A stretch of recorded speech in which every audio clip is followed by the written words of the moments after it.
천사의 아침 방문을 찾아오신 여러분을 환영합니다. 오늘도 아침 예배 말씀으로 믿음과 위로의 시간을 갖게 되길 바랍니다. 성도 여러분 안녕하십니까?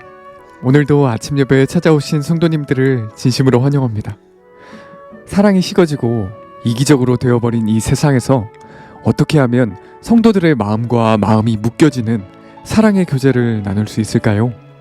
오늘 말씀을 통해서 마음을 묶어주는 비단끈이 무엇인지 꼭 확인하시는 귀한 시간 되시길 간절히 바랍니다. 이제 기도하겠습니다. 하늘에 계신 아버지, 날마다 아침 예배를 통해서 우리의 연약함을 붙잡아 주심에 감사드립니다. 오늘도 겸손한 마음으로 말씀 앞에 서서 내 생각과 감정을 내려놓고 성령께서 주시는 세미한 음성에 귀 기울여 들을 수 있도록 인도하여 주시옵소서. 오늘도 목사님께서 권면해 주실 때 간절한 마음, 겸손한 마음으로 말씀을 받고 말씀 그대로 살아갈 수 있는 저희 모두가 될 수 있도록 인도하여 주시옵소서. 예수님의 이름으로 기도드립니다. 아멘. 안녕하십니까 성도 여러분. 오늘 또 하나님께서 저에게 새 아침을 주셨습니다. 오늘 말씀도 아주 중요한 말씀입니다. 성도 여러분, 타락한 본성을 물려받은 우리가 어떻게 이 세상에서 성도의 교제를 나눌 수 있을까요? 어떻게 하면 우리의 마음과 마음이 묶여지고 연결되는 사랑의 교제를 나눌 수 있을까요? 오늘 우리가 그 말씀을 살펴보려고 합니다. 성경은 성도들이 서로에게 종으로 대하라고 말하고 있습니다. 그래야만 한 마음으로 연합할 수 있다는 것입니다. 갈라디아 5장 13절이죠.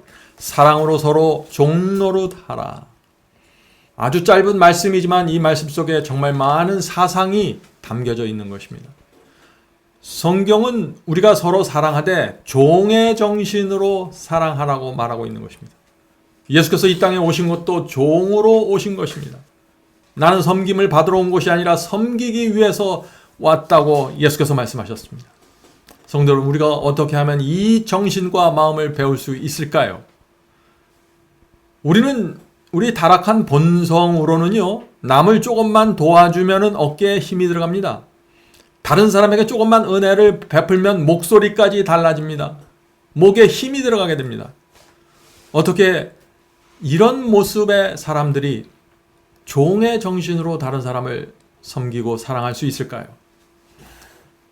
여기에 성령의 역사가 반드시 필요한 것입니다. 성령께서 우리의 마음에 오셔서 지배해 주셔야 됩니다.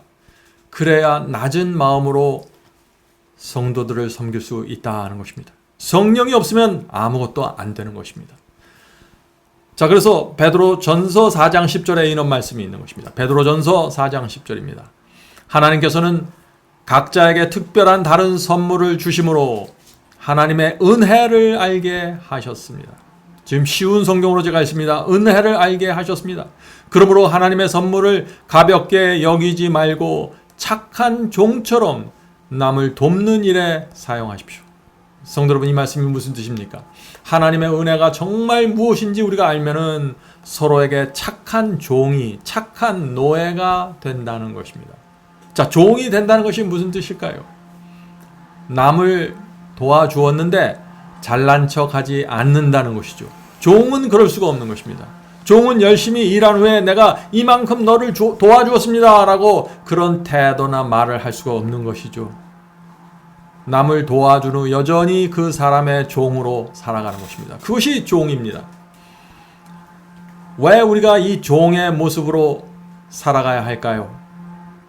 우리는 너무나 큰 사랑과 은혜를 받았기 때문에 그런 것입니다. 이것이 종의 정신이 나오는 근원입니다. 하나님께 우리가 얼마나 큰 사랑과 은혜를 받았는가를 알면은 우리는 이 세상을 종으로 살아갈 수밖에 없는 것입니다. 주인이 될 수 없는 것이죠. 자, 오늘 본문을 읽겠습니다. 사랑은 사람들의 마음을 한데 묶는 비단끈이다. 여기 끈인데 비단끈이라는 표현을 썼죠. 아주 고급스러운, 아주 고상한 끈이라는 것입니다. 사람들의 마음을 억지로 묶는 것이 아니라 아주 부드러우면서도 유연하고 그러면서도 따뜻한 감촉을 갖는 비단끈으로 사랑은 우리를 묶는다는 것입니다. 우리의 사랑이 이렇게 다른 사람들에게 전달된다는 것입니다. 우리는 자신을 모범으로 내세우려는 생각을 하지 말아야 한다. 자신만을 생각하고 다른 사람들에게서 당연히 받아야 할 것만을 생각하는 한 우리가 영혼 구원 사업을 행하기란 불가능할 것이다. 성도 여러분, 우리가 다른 사람들의 영혼을 구원하기 원합니까? 주변 사람들에게 말씀을 나눠주기 원하시나요? 그렇다면 내 자신을 생각하는 건 내려놔야 되고, 다른 사람에게 내가 최소한 이 정도의 대접은 받아야 된다 하는 생각들을 다 내려놓아야 한다는 것입니다. 그래야 성령께서 우리를 비단끈으로 사용하신다는 것입니다. 그리스도께서 우리 마음을 소유하게 될 때 우리는 더 이상 자아의 좁은 반경을 우리의 생각과 태도의 중심으로 삼지 않게 될 것이다. 성도 여러분, 우리가 하나님의 종으로 살려면은요, 자아를 벗어나야 됩니다. 자아를 내려놓아야 합니다. 그것이 안 되면은 자꾸 내 자아에 막혀서 사랑과 봉사와 헌신이 땅에 떨어지는 것입니다. 자, 여기서 우리가 좀 다른 생각을 좀 해보죠.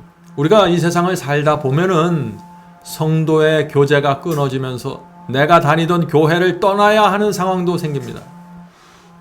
내가 성도들을 사랑하는데, 내가 성도들을 정말 위하는데 교회를 떠나야만 하는 상황도 생긴다는 것입니다. 어떤 상황일까요? 그것은 하나님께서 나를 어둠 속에서 불러내기 위하여 밝은 빛을 주셨을 때 우리는 주께서 주시는 빛을 따라서 움직여야 한다는 것입니다.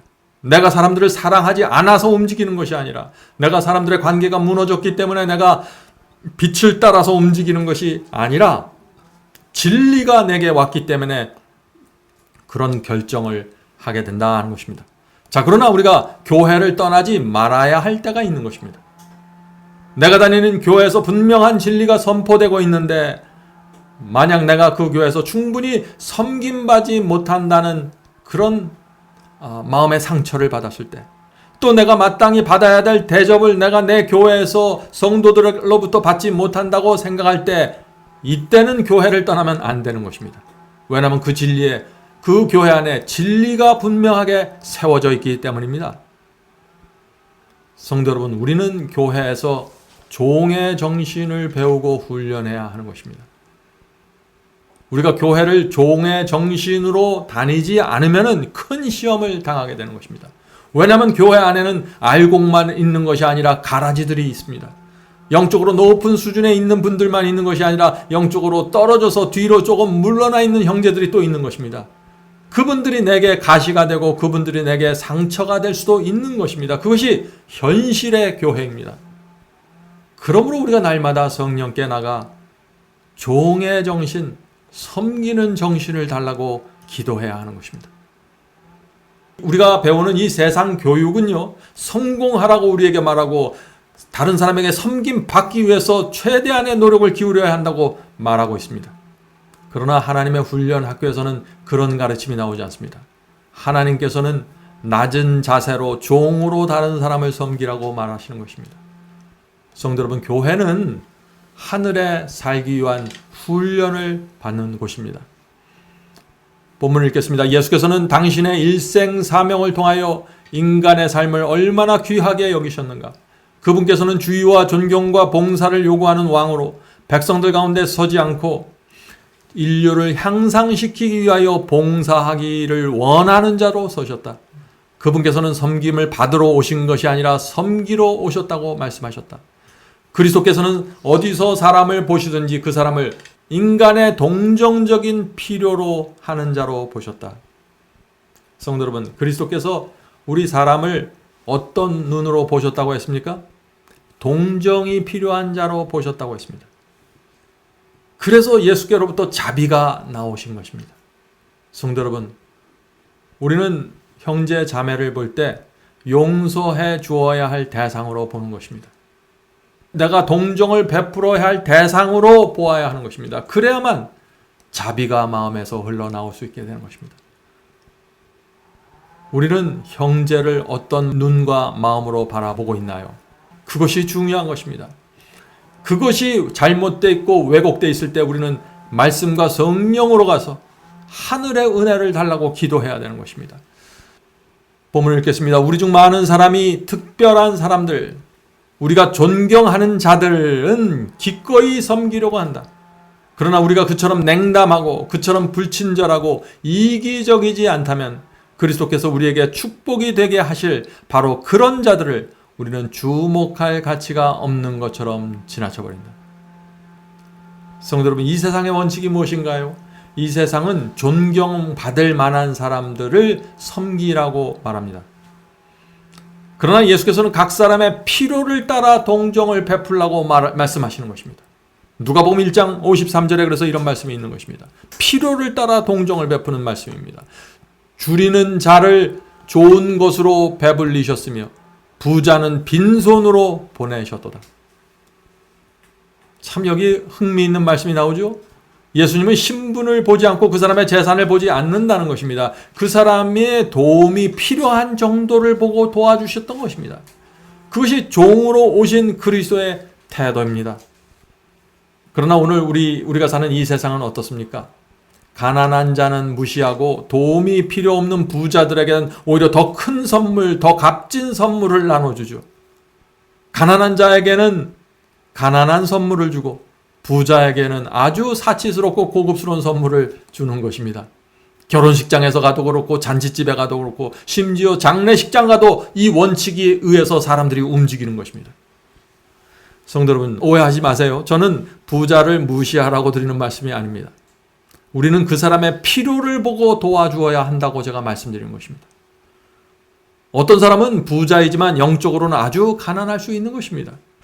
그런 사람에게 우리는 가까이 접근해서 그분의 영적 도움을 위해서 애써야 되는 것입니다. 성도 여러분, 우리가 다른 사람을 도와줄 때, 성도들을 도와줄 때 무엇을 어떻게 도와주어야 하는 것, 이 면에 있어서 성령께서 주시는 지혜를 받아야 되는 것입니다. 나를 낮춘 마음으로 지혜를 받아야 되는 것입니다. 그 지혜대로 도와줘야 하는 것이죠. 자, 본문을 읽겠습니다. 우리 모두는 용서의 큰 교훈을 더욱 완벽하게 배워야 한다. 우리가 다른 사람들에게 저지를 수 있는 가장 큰 잘못은, 여기 중요한 얘기가 나옵니다. 우리가 다른 형제들에게, 사람들에게 범할 수 있는 가장 큰 잘못이 무엇인가? 이것입니다. 가장 큰 잘못은 그들이 우리에게 어떤 방식으로든지 상처를 입혔다고 생각할 경우 용서하지 않는 것이다. 가장 큰 잘못이 뭐예요? 용서하지 않는 것이라는 것입니다.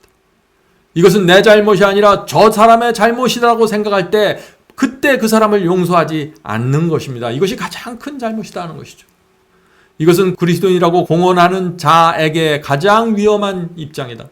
왜냐하면 그가 형제를 취급하는 바로 그와 같은 방식으로 하늘의 주께서 그를 취급할 것이기 때문이다. 여기 참 두려운 말씀입니다. 성도 여러분, 하나님께서는 우리에게 용서하라고 말씀하셨습니다. 마태복음 6장 14절에 이 말씀이 있죠. 마태복음 6장 14절입니다. 만일 우리가 다른 사람의 잘못을 용서하면 하늘에 계신 너희 아버지께서도 너희의 죄를 용서해 주실 것이다. 용서의 조건이 있다는 것입니다. 우리가 다른 사람의 죄를 용서해야만 하나님께서도 내 죄를 용서해 주신다는 것입니다. 우리가 이 용서의 법칙이 무엇인지 정확하게 이해해야 하는 것입니다. 누가복음 6장 37절에 그래서 이런 말씀이 또 나오는 것입니다. 누가복음 6장 37절입니다. 비판하지 말라. 그리하면 너희가 비판을 받지 않을 것이요. 정죄하지 말라. 그리하면 너희가 정죄를 받지 않을 것이요. 용서하라. 그리하면 너희가 용서를 받을 것이요. 성도 여러분, 이것이 예수께서 이 땅에 계실 때 세워놓은 자비와 용서의 법칙입니다. 우리가 정말 주님을 사랑하고 마음이 거듭났다면 우리는 이 용서의 법칙 속에 들어가서 살아야 하는 것입니다. 용서는 그리스도인이 반드시 가져야 할 정신입니다. 자, 그런데 우리가 이 정신을 어떻게 하면 가질 수 있을까요? 이것은 우리 스스로 만들어낼 수 있는 정신이 아닙니다. 용서를 받아야만 용서해 줄 수 있는 것입니다. 하나님께 사형을 탕감받았습니다. 지옥불을 탕감받았습니다. 하나님께서 용서해 주셔서 이 탕감을 받은 것입니다. 그런 사람들은 다른 사람의 잘못을 용서할 수밖에 없다는 것입니다.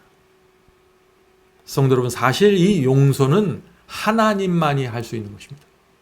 내가 다른 사람을 용서한다. 있을 수 없는 일입니다. 우리가 기껏 용서한다고 해도 그 사람에게 내려져 있는 하늘의 정죄가 사라지는 것은 아닙니다. 그럼 우리가 해주는 용서는 무엇인가? 그것은 내가 붙잡고 있는 그 사람의 멱살을 풀어주는 것입니다. 용서란 내가 그 사람에게 편히 대해줘서 그 사람이 내 눈치를 보지 않고 교회 생활할 수 있도록 도와주는 것입니다. 그것이 우리가 겨우 나누어 줄 수 있는 용서입니다. 성도 여러분, 왜 하나님께서 우리에게 다른 사람을 용서하라고 하실까요? 왜 원수까지 용서하라고 하실까요? 왜냐하면 복수는 하나님께서 책임지시기 때문입니다. 하나님께서 모든 것을 하늘의 책들에 기록해 놓고 마지막 심판대 앞에서 하나님께서 공의와 정당으로 베풀어 주시는 것입니다. 그분께 맡겨야 되는 것입니다. 성도 여러분, 이 복수를 하나님께 맡겨야만 내 영혼과 내 건강이 평안해집니다. 용서하지 않으면 어떻게 되나요? 밤에 잠이 안 오죠? 혈압이 올라갑니다. 아드레날린 호르몬이 쏟아져 나와서 내가 망가집니다. 그래서 하나님께서 우리를 생각하셔서 너희는 용서해 주어라. 복수를 내가 해줄게. 나한테 맡기고 너는 이 세상을 평안히 살아라 라고 말씀해 주시는 것입니다. 본문을 읽겠습니다. 우리는 그리스도의 품성에 대하여 더욱 높고 더욱 분명한 견해를 가질 필요가 있다. 우리는 하나님을 재판관으로만 생각하지 말아야 하며 그분이 자애로운 아버지라는 점을 잊지 말아야 한다. 성도 여러분, 왜 우리가 남을 쉽게 정죄하고 남을 용서하지 못할까요? 하나님을 재판관, 하나님을 지옥불의 하나님으로만 생각하기 때문에 우리가 그런 정신을 받게 되는 것입니다. 성도 여러분, 우리 부모가 자녀들에게 재판관입니다. 동시에 아버지요 어머니입니다. 동시에 그들을 위한 버팀목이 되는 것입니다. 모든 것을 그들에게 쏟아붓는 것입니다. 하나님께서도 우리에게 바로 그런 분이라는 것입니다. 그래서 예수께서 하나님을 아버지라고 부르라고 가르쳐 주시고 그리스도께서 나는 너희의 신랑이라고 말씀하셨던 것입니다. 왜 하나님께서 당신을 신랑으로 표현하셨을까요? 사랑하는 신부가 위기에 처했을 때 이 신랑은 가만히 있을 수 없는 사람이죠. 하나님과 그리스도와 성령께서도 우리를 신부처럼, 사랑하는 신부처럼 보호하고 지켜주신다는 말씀입니다. 바로 이런 하나님의 마음과 태도와 자세 때문에 우리의 마음속에 늘 평안하고 감사하고 다른 사람들 배려하고 정죄하지 않고 도와주려는 그 섬김의 자세가 흘러나오게 된다는 것입니다. 하나님을 알아야 하나님의 성품이 나오게 되는 것입니다. 자, 우리가 이 모든 진리를 알면은 어떤 상황에서도 우리가 하늘의 모든 것을 맡기고 평안할 수 있다는 것입니다. 다른 사람들이 아무리 나를 공격해도 내가 하나님 안에서 쉴 수 있는 것입니다. 나보다 나를 더 잘 아시는 하나님, 내가 얼마나 억울한지 너무나 잘 아시는 하나님, 나보다 나를 더 사랑하시는 하나님, 나보다 나를 더 염려하시는 하나님께 내 인생을 맡기고 살면 편해지고 풍요로워지게 되는 것입니다. 이런 사람들에게 성도의 교제는 성령의 은혜로 베풀어지게 되는 것입니다. 본문을 읽겠습니다. 이런 생각보다, 자, 이런 생각이 뭔가요? 하나님을 심판관으로 보는 생각을 말하는 것입니다. 이런 생각보다 우리의 영혼에 더 큰 손해가 될 수 있는 것은 아무것도 없다. 가장 큰 우리 영혼의 손해가 뭐예요? 하나님을 무서운 재판관으로만 보는 것입니다. 하나님을 지옥불을 퍼부어서 우리를 죽지도 못하게 펄펄 끓게 만드는 그런 하나님으로 보는 것입니다. 하나님의 성품을 오해하는 것입니다. 이렇게 될 때 우리의 영혼에 큰 상처가 생기게 된다는 것입니다. 왜냐하면 우리의 전 영적 생애는 하나님의 품성에 대한 우리의 개념에 의해서 형성되기 때문입니다. 자녀들이 어머니 아버지의 성품과 생애를 보고 자녀들의 마음에 엄마 아버지에 대한 그림이 그려지게 되는 것입니다. 우리도 마찬가지입니다. 하나님의 성품을 정확하게 알아야만 하나님의 성품이 우리 마음에 그려지게 되는 것입니다. 성도 여러분, 우리가 어떻게 하면 하나님의 성품을 정확하게 볼 수 있을까요? 하나님께서는 당신의 성품을 내가 누구라는 사실을 성경에 기록해 두셨습니다. 내가 어떤 하나님이고 내가 너희를 어떻게 인도하고 구원할 것이다라는 그 자세한 진리를 성경에 기록해 두신 것입니다. 그러므로 우리는 성경 말씀을 통해서 하나님을 바라봐야 하는 것입니다. 내가 느끼는 느낌과 감정이 아닙니다. 진리를 통해서 하나님을 만나게 되는 것입니다. 이렇게 만난 성도에게는 흔들림이 있을 수 없는 것입니다.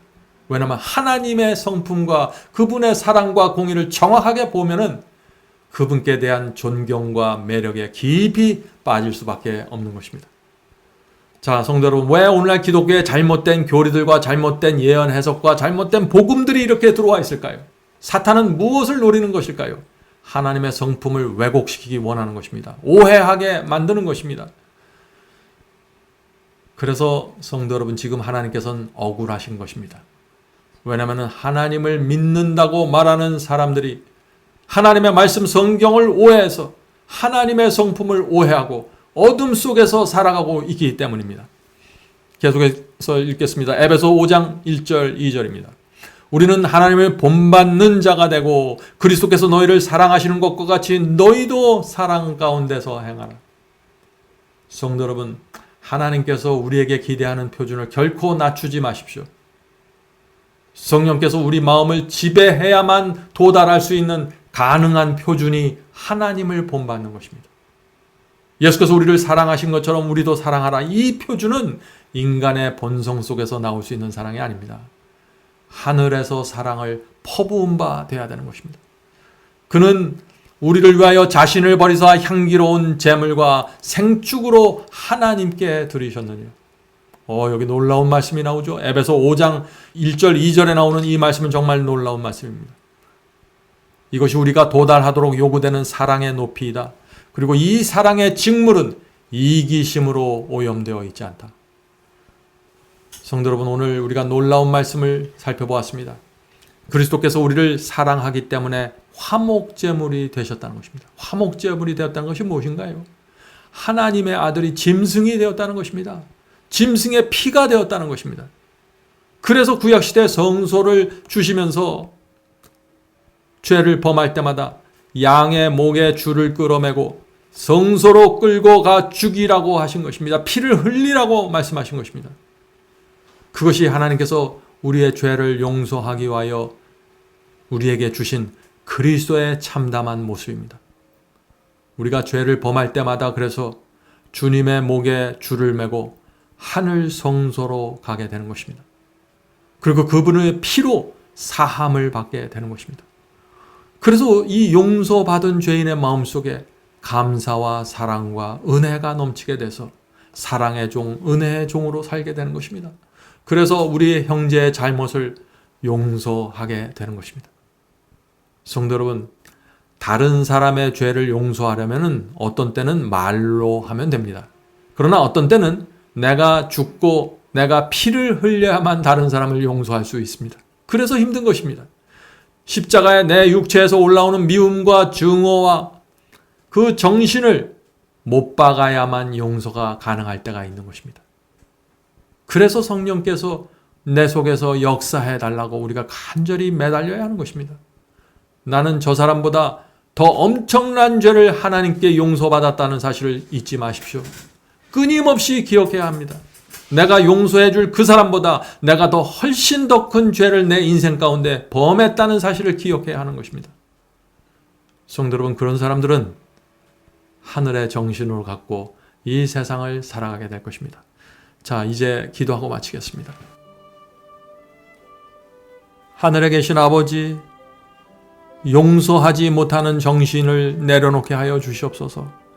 우리가 하나님 앞에 나가 얼마나 큰 죄를 용서받았는지 늘 기억하면서 살게 도와주시고, 형제가 내 마음을 아프게 하고 나를 배반하고 나를 모함할 때 하나님의 사랑 안으로, 은혜 안으로 들어갈 수 있도록 도와주시옵소서.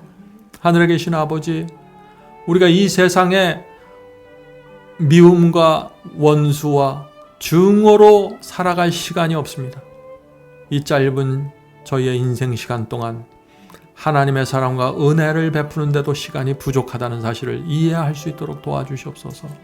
하늘에 계신 아버지, 오늘 이 시간에 저희 가족을 향해서, 형제를 향해서, 또 누구를 향해서 저희 마음속에 미움과 증오와 복수의 정신이 조금이라도 남아있다면 오늘 이 시간을 통해서 깨끗하게 정결함 받을 수 있도록 도와주시옵소서.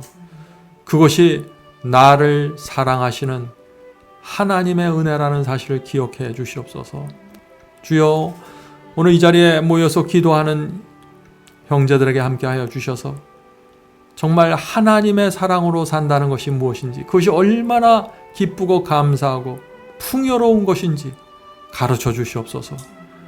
예수님의 이름으로 간절히 기도드립니다. 아멘. 성도 여러분, 마지막 사명에서는 아침 예배 채널을 유튜브에서 별도로 운영하고 있습니다.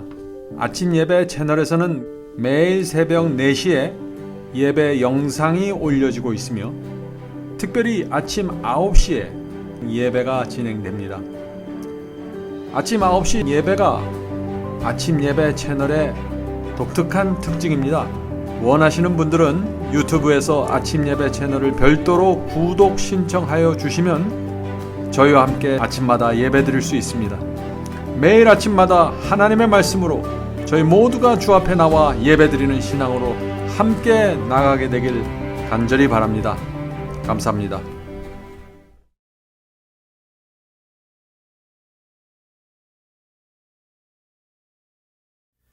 죄짐 맡은 우리 구주 어찌 좋은 친구인지 걱정 근심 모든 것은 고난 자는 복 받네. 주께 굳지 않는 복을 받지 못하네.